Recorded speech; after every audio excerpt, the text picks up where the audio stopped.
ఎటువంటి పరిస్థితులు వచ్చారో, ఎటువంటి పోరాటాలతో వచ్చారో, ఎటువంటి ఇబ్బందులతో వచ్చారో, నా సొంత నిర్ణయాలు కాదు ప్రభా, నేను అనుకున్నది జరగటము కాదు ప్రభా, నీ చిత్తమే జరగాలి నా జీవితంలో.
యథార్థమైన ప్రార్థనగా చేయండి. దేవా, నా ఇష్టాలు బలిపీఠం పైన వేస్తున్నాను. I lay my will at your altar lord. నా చిత్తము నీ బలిపీఠం పైన వేస్తున్నాను ప్రభా. నీ చిత్తమే జరగాలి, నీ చిత్తమే జరగాలి. ప్రతి నోట మాట చెప్తామండి. Nobody is forcing you. కానీ నిజంగా దేవుని చిత్తము మీ జీవితంలో జరగాలంటే నోరు విప్పి చెప్పండి, దేవా నీ చిత్తము జరిగించు.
నన్ను నడిపించే ప్రభా.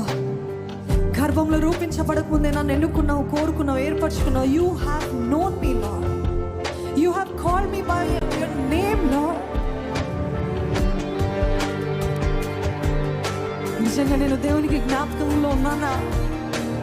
నా జీవితం ఏంటి అని అనుకుంటున్నారేమో. God God God has seen you even before you were formed in your mothers womb. ఆయన చిత్తము మన జీవితంలో నెరవేర్చబడాలంటే మనము సమర్పించుకోవాలండి. సమర్పించుకుంటూ దేవా నీ చిత్తమే, నీ చిత్తమే, నీ ఇష్టమే ప్రభా. నన్ను నేను చంపుకుంటూ నీ చిత్తాన్ని నెరవేర్చే కృపను నాకు దయచేయి.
నిజంగా obedience is better than sacrifice కదా.